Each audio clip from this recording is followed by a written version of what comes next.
Welcome to Soul Thrive, where we explore spirituality through healing trauma, shadow work, and applying the laws of the universe in order to master ourselves without the fear of the unknown. Hey guys, welcome to another episode on the Soul Thrive podcast. This is Christina. And this is Ivana. How's it going, guys? We're excited. Okay, so today's spiritual topic is going to be about the crown and the spiritual significance of hair. And I know I'm laughing because Ivana was like, why are we doing this topic? Like, what relevance does this topic have to like anything? Is anyone even going to resonate with this? And I was like, resonate with this. I was like, yes, Ivana. A lot of people can resonate with this, especially if you have a love for your hair. I'm someone who loves her hair very much. But it really plays such a significant role in your health and your energy and your vitality. And it's so tied to your crown chakra. And so I really wanted to have this conversation because I wanted people to understand like their relationship to their hair. Mm-hmm. It's not just, you know, your image. Of course, your image plays such a significant role. And like role, the feminine aspects. Right. And the divine feminine. However, it also plays a significant role with men as well. Mm-hmm. Right. Mm-hmm. And our hair really makes us feel confident in a lot of ways. Mm-hmm. But, you know, when we're having these conversations about the spiritual meaning around hair, like I know, for instance, if, you know, my crown chakra is not balanced, or if I'm energetically drained, or if I feel like I have evil eye on me, or like I've picked up on negative energy, or if anyone's touched my hair, because there's also a saying don't let anyone just touch your hair. Don't go to just any hairdresser. No, don't go to just any hairdresser. So even if someone just energetically touches your hair, it's touching your crown. So it's affecting your whole energy body. And the crown chakra is the connection to your divine. To your divinity, to your divine source, connecting to that energy that's coming through your body, through each one of your chakra centers. And it really is the center that's bringing in not only just wisdom and the higher concepts of connecting to your spirit guides and to your higher self.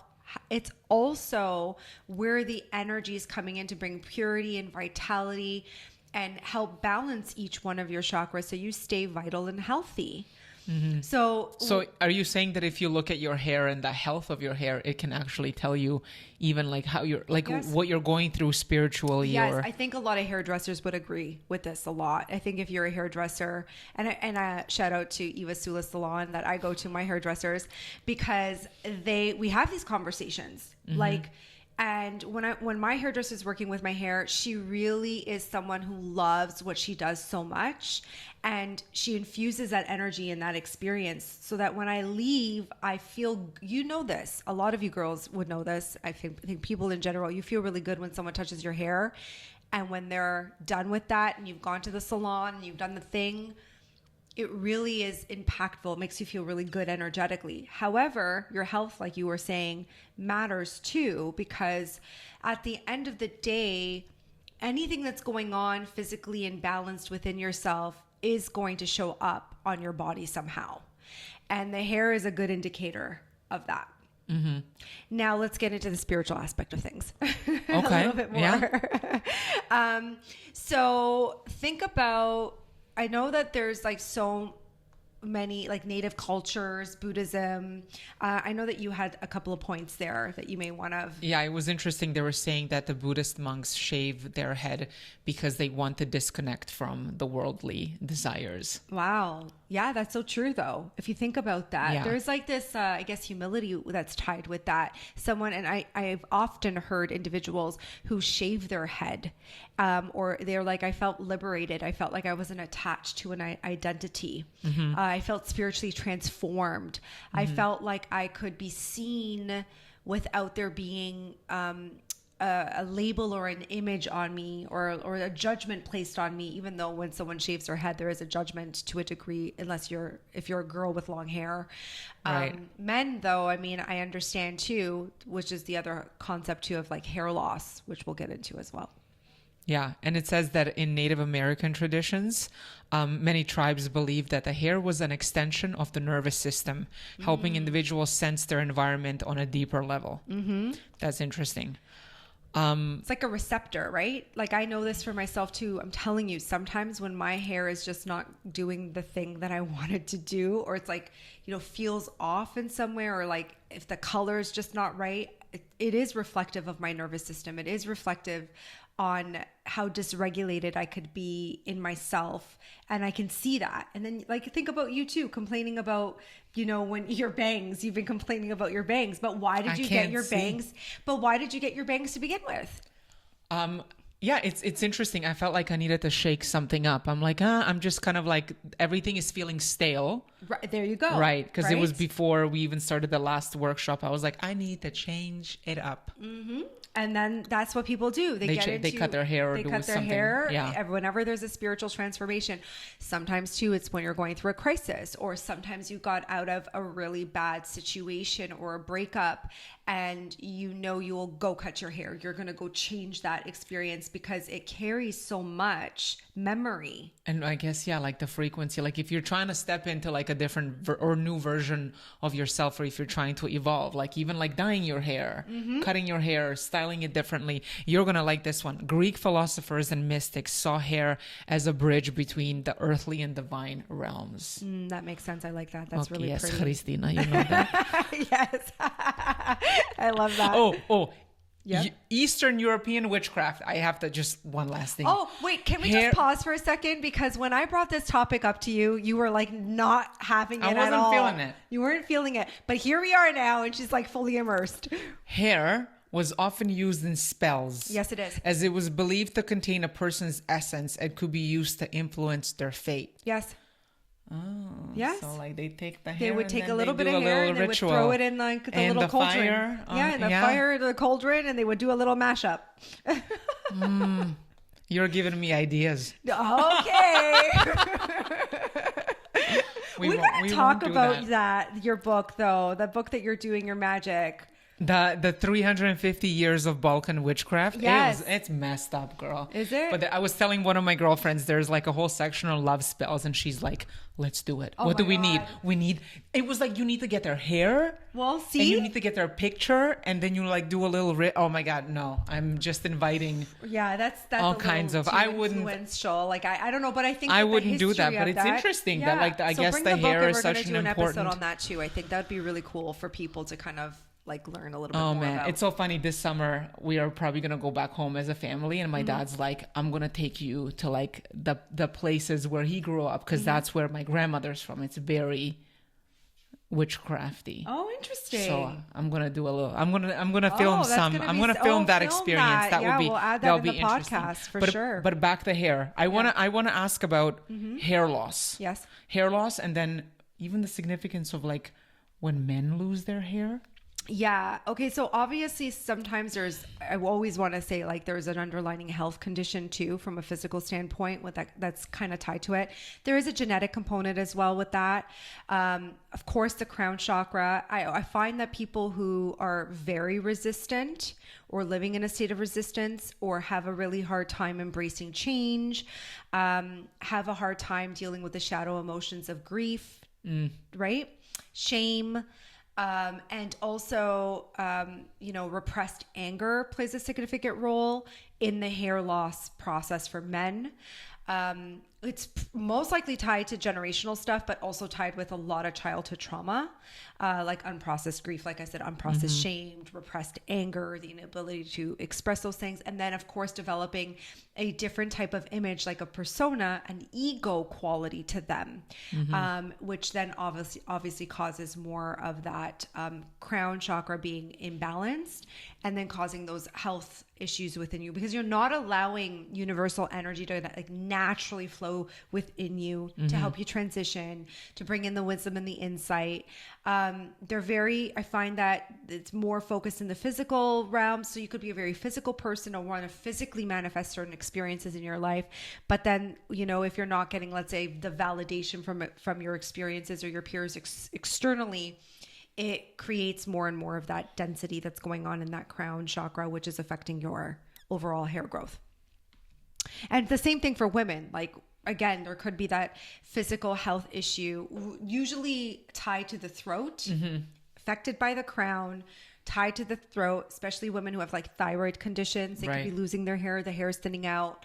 But that's tied to not speaking your truth, well, that's right? not living in your authenticity, but also there is a resistance to change, transition, Mm-hmm. right? You know, again, there's this like repressed aspects of yourself. There's deep rejection there. Your idea and your image is a problem. There's that controversy around how you see yourself and how you view yourself, and you're kind of living out of alignment than you are in alignment. And then I think about cancer. Yeah. As well, and the hair loss that comes with that. Yeah, and usually, I mean, if you think about it from like, and anyone who's suffered from it, you know, it's so difficult, but it's so tied to so much childhood traumas in your childhood, and you know, the losing of your hair, obviously, because you're going through chemo and you're putting your body through so many things, but the shedding of the memories of all those experiences, it's a shedding process, right? And so you're losing all the hair on your body, your head, and you're losing it because you're shedding all of that from that experience, from a spiritual perspective, of course, from a physical perspective. It's the radiation, it's all the medications and all that, but the symbolism of that is still very relevant. And I know that, you know, when it starts to grow back and they start to feel more like themselves, and they've beat cancer, there is this massive sense of rebirth, and empowerment, and letting go of a phase of your experiences and traumas. I feel like I can attest to that because I have a close friend who went through something like that. We'll have her on the podcast soon. Yes. Her hair changed color completely. Like she was a blonde. And then it grew back brown. Wow. Yeah, we're definitely going to have that conversation with her. And I mean, hair texture can change too. Like that when you're really young too, when you're really little, I do find that like hair naturally could be a little lighter. And then as you get older, it can darken that too.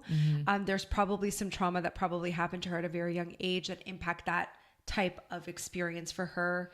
As far as transitions go, but like for me, I had light dirty blonde hair when I was a kid. It was curly, and then I grew up in I would say up until I was maybe about 11 or 12, my hair was brown and straight, and then when I got to high school, my hair was curly again.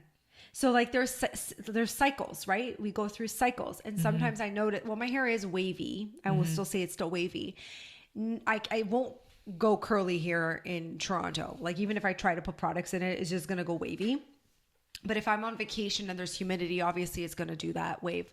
Could it also be a little bit from the bleach and the products and all that stuff too? Absolutely. But there is this, part that I had curly hair as a kid and straight now, but I don't know. So there are phases that we go through, cycles that we go through. Is it related to like transitions that you were going through in your life at that time? I think so. I think if you think about it, there's always these types of transitions that we're going through in our lives, and our hair is always going on a journey with us. And I could probably say like every 7 years, I would notice that there would be a significant change in like, not just my appearance, but my hair as well. Yeah. I think because you were asking me about the bangs and I just thought about that. When I was younger, you had bangs. I had bangs. Yes, you did. And I had like a little bob. Yes, you did. And so my mom used to take me to the hairdresser like Eastern European cultures. Oh my God. It's sense. Like the image, like it's all like why now looking back, I'm like, why does a 5-year-old, but I used to go and get my hair did. Yes. Okay. Like she would go and then I would also go like the hairdresser. At least she didn't like leave me out. You know what I mean? Yeah. But like, and I had the bangs and like the short cut. And I had that for, I think when I started rebelling at like 10, I was like, no more. So the bangs like stopped. But I don't know, maybe as we were doing more inner child work. I think there's a significance here. Maybe the connection here is you wanted more autonomy when you were maybe, let's say 10, because decisions were being made for I you. had to have that fucking hair. I was like, this isn't the most challenging hairstyle to maintain. However, because there's conflicts with your mom now, you went and got your bangs done for self-soothing. Interesting. Oh, see? well, you didn't even want to do this topic today. And here we are uncovering more layers to that experience. Because when you went and said you wanted to get like the transformation, it's like your choice, but maybe subconsciously too, it's your way of still having a connection with your mom. Oh my God. So I got my bangs so that she can approve of it? To a degree, it's almost to soften the blow through all these transitions you're going through with your mom. We do these things, guys. Like people, you don't guys don't. She didn't even comment on the hair. It doesn't matter. It doesn't matter. That's the subconscious part. These parts of us that are leading that create these connections on that level. We do things so that we can maintain some form of that connection. And that reminds me, 2 years ago, I also cut it after that huge work transition. I cut my bangs a week later. Interesting. So maybe it is a self-soothing mechanism for you. Nothing wrong with that, but hey guys, just pay attention. Well, whenever you start seeing Ivana either grow out her bangs or chop them, she's going through some transitions. I'm going through my mommy issues. So. That's so funny. So another aspect too that I want people to pay attention to when it comes to the crown chakra is if it is blocked, you are feeling a sense of powerlessness. And so you're being more inauthentic. So a more open crown chakra, and the more in your sense of self that you are, the more you can define yourself, the more you're comfortable with yourself, the more you're in your confidence, the more you have the ability to really anchor in your experiences, and that will also show what's going on with your hair. I also know a lot of women too who go through like IVF or fertility stuff. That also affects their hair because they're taking so much hormone stuff. And then even new moms, after they've had the baby, they lose their hair. After pregnancy, you lose your hair, yeah. Yeah, and it takes a while to baby hairs start to grow back in eventually. Because while you're pregnant, you actually don't lose your hair apparently. Like your hair is like luscious and vital because you're getting all this energy, not just for you, but for the baby as well. So there is no shedding around that period. And then you lose all the hair after the baby has come, and there's that transition of that release, that let go, and that rebirth through that process as well. Was there any other little tiplets of information there? Just want to make sure that we're getting all of it. So like I said,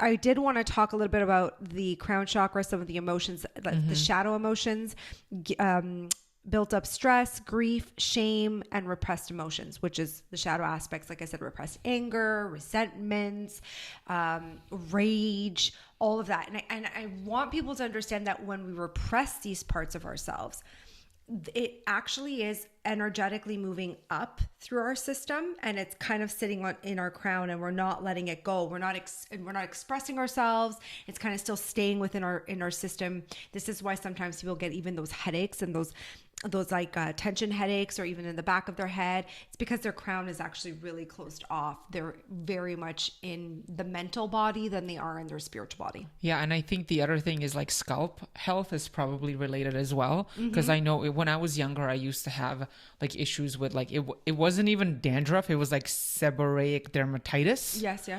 And it's interesting because it had come back at a certain point in my life. I want to say in like my late 20s and early 30s. And some here and there it comes back like mildly. And it's funny because I was talking to Caitlin about this because she was giving me all the oils and stuff. Caitlin. Like natural. You gotta get Caitlin on here. All this stuff, like try black seed oil and this and that, whatever. Yeah, Caitlin's good. And it's so funny because I was like thinking, like I was doing all these things, and then as we were just going through more work because I've been processing quite a bit over the last, I would say 3 to 4 months. I woke up one day and it was kind of like same as with my back pain. Gone. It was gone. I didn't even notice it. I was like, oh, look at that. Like it's not there anymore. Funny. Another aspect that I wanted people to understand when they awaken their crown chakra, you're going to go through like big major life transitions, and you'll notice how your hair will operate. And usually that's also because we did do the last episode that we did, we talked a lot about like 3D, 4D. And so when you awaken your crown, it really is about shifting a lot of these belief systems that we operate with, the limitations that we operate with. So your hair is more than you guys even realize.